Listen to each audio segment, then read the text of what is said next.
Mayong adlaw kaninyong tanan ug hinaut ako nga nakabo sa maayong panglawas. Karon atong pagahisgutan importante nga sakramento sa atong simbahan kini ang sakramento sa bunyag. Nganong ang bata pagabunyagan man, nga unta sa uban nga mga tinuuhan ang dagko lang ang pagabunyagan. Ani ang panudlo sa atong Santa Iglesia. Ang Santa Iglesia nagatudlo nga ang sakramento sa bunyag mao ang una sa mga sakramento nga atong madawat. Busa mao kini ang ganghaan ngadto sa atong espirituhanong kinabuhi. Ang bunyag mopapas sa salang panulundon ug mopasaylo sa mga salang buhatnon ug muwagtang sa kastigo temporal. Busa ang nabunyagan usa na ka bag-ong binuhat ug wala nay nabilin diha kaniya nga gikaligot-gutan sa Dios. Pinagi ning maong sakramento madawat nato ang kinabuhi sa Dios, grasya nga makasantos, ug mahiusa kita ngadto ni Kristo, ug mahimo kitang sakop sa mistikong lawas ni Kristo nga mao ang iyang simbahan o iglesia. Sa pagbunyag kanato atong madawat ang tulo ka Dios nung bertud, ang bertud sa pagtuo, bertud sa paglaom ug bertud sa paghigugma. Pahigugma sa Dios ug ang mga gasa sa Espiritu Santo. Tungod kay ang mga gagmayng bata nataw man diha sa kahimtang sa salang panulundon, busa kinahanglan usab nga sila pagadawaton sa bunyag. Matod ni San Agustin nga ang salang panulundon mitapot sa kalag sa bata hawa sa iyang kasayuran, busa mahimo usab kini nga kuhaon pinaagi sa bunyag hawa sa iyang kasayuran. Og ania ang mga pipila ka mga pagsupak sa atong mga igsoon nga kauban sa pagtuo nga mga kalibog sa ilang mga isip, pagsupak usab sa mga igsoon nato nga naa sa laing mga pundok. Matud pa unang pagsupak, ang bata bisan kung walay bunyag, malangit gihapon kay si Jesus mingon, kay ang gingharian sa Dios ila sa mga sama ni ining mga bata. Marcos 10:14. Busa dili kinahanglan ang bunyagan ang bata.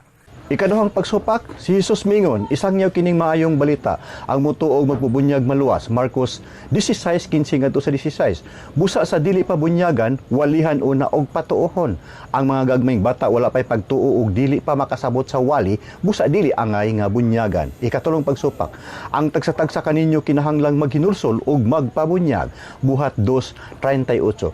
Busa sa dili pa bunyagan, pahinulsolon una. Ang mga bata dili pa makahinulsol, busa walay labot sa bunyag. Pagsupak 4, si Jesus dako na nga nagpabunyag, Mateo 3:13 ngadto sa 16, ug siya mao ang atong panig-ingnan, unang Pedro 2:21. Busa dako ra gayud ang angay nga bunyagan. Ikalimang pagsupak, ang sala mao ang paglapas sa balaod, unang Juan 3:4. ug ang mga bata wala pay nahimo bisan unsa nga kalapasan, Roman 9:11. Busa ang mga bata walay sala ug dili angay nga bunyagan.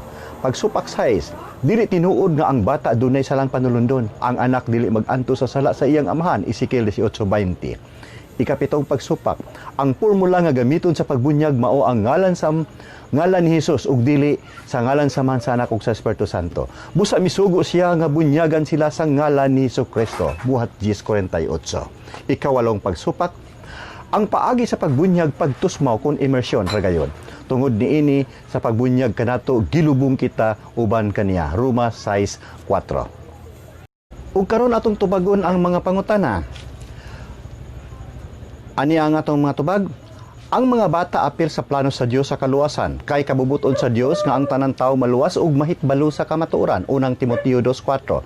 Jesus mingon, ang inyong amahan nga tuwa sa langit dili buot nga may mawala bisan usa niining mga gagmayng bata. Mateo 18:14. Si Jesus nagtudlo kanato sa usa ka kondisyon aron ang tawo makasulod sa langit. Walay makakita sa gingharian sa Dios gawas kun siya matawo pag-usab. Juan 3:3. Ug sa unsa mang paagiha nga mahitabo kini, si Jesus mipadayon sa pagtudlo. Sultihan ko ikaw, walay makasulod sa gingharian sa Dios gawas kun matawo pinaagi sa tubig ug sa espiritu. Juan 3:5.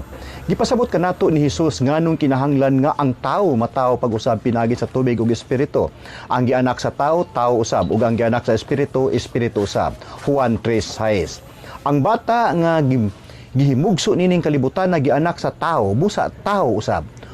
Juan 16:21, ug kinahanglan pa siya nga matawo pag-usab pinaagi sa tubig ug sa espiritu aron siya mahimong anak sa Dios. Ang tubig dinhi nagpasabot sa bunyag. Walo lamang katawo ang misulod sa arka ug naluwas sa tubig nga naghulagway sa bunyag nga karon nagluwas kaninyo. Unang Pedro 3:20-21. Kita iyang giluwas dili tungod sa bisan unsang maayo nga atong nabuhat, kun dili tungod sa iyang kaluoy pinaagi sa paghugas nga gihimo sa Espiritu Santo aron kita makabaton og bag-ong kinabuhi. Tito 3:5. Ang bata bunyagan aron pagkuha sa salang panulundon nga mitapot diha kaniya. Daotan ako sukad ako nahimugso ug makasasala sukad ako ipanamkon. Salmo 51:5. Ug aron siya mahiusa kang Kristo, gibunyagan kamo aron mahiusa kang Kristo ug busa nakaambit na kamo sa kinaiya ni Kristo. Galatias 3:27.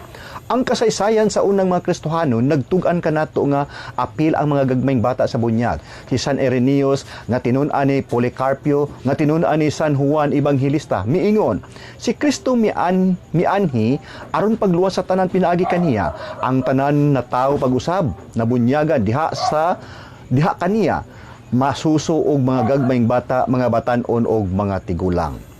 Usa ka pastor nga protestante nga si Dr. Theodore Miller sa iyang libro Why Baptize Children pahina 3 ngadto sa 4 miingon, gikan sa unang mga adlaw sa mga santos nga mga apostoles, ang Kristohanong tradisyon nagpadayon hangtod karon sa walay hunong ug walay bugto. Ang iglesia nagbunyag sa mga batang masuso. Si Tertulliano na tawo sa amihanang Africa sa tuig 150 mimatuod sa kamatuoran sa iyang panahon sa pagbunyag sa bata maoy pagbansay nga makailapon kayo. Ang Lutheran Encyclopedia nagaingon usab, gikan sa apostolik kanhong panahon hangtod sa pagtungha sa tinuuhang Anabaptist sa ika-16 ka siglo, ang doktrina sa pagbunyag sa bata walay usa nga milalis. Ug karon aniya kita sa portion sa pagtubag sa mga pangutana. Aniya ang tubag sa unang pangutana. Ang gipasabot ni Hesus nga ang gingharian sa Dios ila sa mga niining mga bata, Marcos 10:14, mao kadtong mga bata nga gipaduol kaniya ug iyang gipanalanginan, Marcos 10:16. Ang bunyag mao ang pagpaduol sa mga bata ngadto kang Hesus. Gibunyagan kamo aron mahiusa kang Kristo ug busa nakaambit kamo sa kinaya ni Kristo, Galatia 3:27. Ang tubag sa ikaduhang pangutana, ang giingon nga walihan una dayon patuuhon sa dili pabunyagan reperado kini sa mga dagko na nga nakabig, Marcos 16:15-16. Dili tinuod nga ang gagmayng mga bata walay pagtuo ug mahitungod niining gagmayng mga bata nga nagtuo kanako, Mateo 18:6. Ang mga bata ug ang mga masuso gibansay mo sa paghalad ug hingpit nga pagdaig kanimo, Mateo 21:16. Tubag sa ikatulong pangutana, ang gipasabot nga pahinulsulon sa dili pabunyagan buhat 2:38 mao ang mga dagko nga kinabig nga nakahimo na og actual sin kun salang buluhatnon. Apan ang mga anak sa mga Kristiyanos apil usab sa bunyag kay saad sa Dios alang man kaninyo ug sa inyong mga anak, buhat 2:29 o 39. Daghang okasyon nga ang mga tibuok pamilya na bunyagan, panimalay ni Lydia buhat 16:15, panimalay sa Guardia buhat 16:33, ug ang tibuok panimalay ni Estefanas, unang Korinto 1:16. Ang tibuok banay naglakip sa mga masuso, Joel 2:16. Sa daang tugon ang Dios namunyag apil sa mga bata, unang Korinto 10:2 ug Exodo 12:37. So sa pamilya apil ang mga bata. Tubag sa ikaupat nga pangutana, ang bunyag nga gidawat ni Hesus kang Juan dili mao ang hingpit nga bunyag. Si Juan Bautista miingon, nagbunyag ako kaninyo pinaagi sa tubig apan may moabot pa mas labaw pa kay kanako. Magbunyag siya kaninyo pinaagi sa Espiritu Santo ug sa kalayo, Lucas 3:16. Dunay mga tawo nga nakadawat sa bunyag ni Juan apan gibunyagan pag-usab, buhat 19:2 ngadto sa 5. Ang giingon nga si Kristo pinag-ingnan dili kay dako na siyang gibunyagan kundili diha sa iyang pagpailob, unang Pedro 2:23 ug sa iyang pagka mapaubsanon, Pilipos 2:5 ngadto sa 8. Ang tubag sa ikalimang pangutana, ang naa sa mga dagko mao ang sala nga paglapas sa sugo, Roma 1:24. Apan dunay sala nga dili personal nga paglapas sa sugo kundili miresulta sa unang paglapas ni Adan nga mitakod ngadto sa tanang tawo lakip sa mga bata. Dautan ako sukad ako mahimugso ug makasasala sukad ako ipanamkon. Salmo 51:5 mao kana ang tuwaw o singgit ni Salmista David.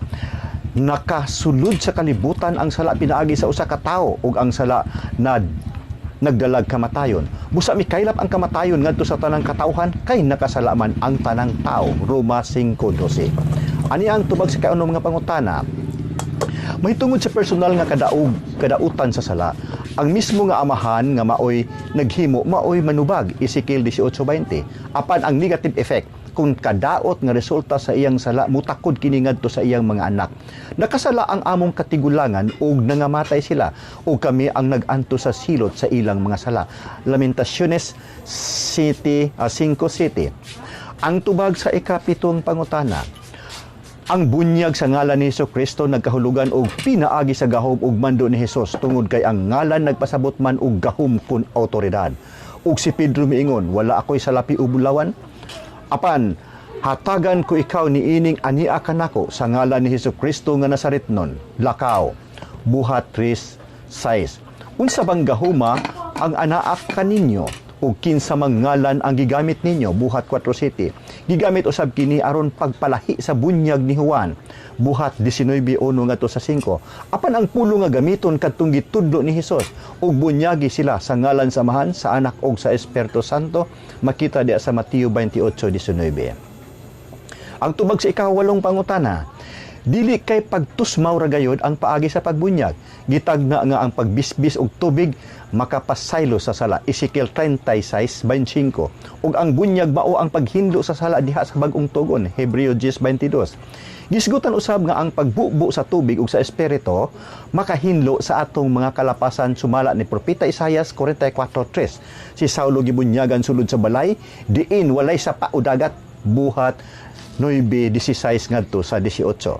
So unsay atong pagtulunan nga makuha niini nga sakramento? Kinahanglan nga ang mga ginikanan dili maglangan sa pagpabunyag sa ilang mga anak sa labing madaling panahon gikan sa pagkahimugso niini. Kinahanglan nga panalipdan ug amumahan sa mga dagko ang mga bata nga nabunyagan diha sa Kristohanong pagtulunan. Sa matag adlaw kinahanglan nga atong bag-uhon kanunay ang mga saad nga atong gihimo diha sa bunyag sa pagsalikway ni Satanas ug sa tanan niyang mga lansis. Pasalamatan nato ang Dios sa paghatag kanato diha sa bunyag ug sa mga bertud sa pagtuo, paglaom ug paghigugma kauban sa grasya ug sa tanan mga gasa sa Espiritu Santo. So daghang salamat mao kinang kinatibuk-an nga pagpasabot bahin sa sakramento sa bunyag.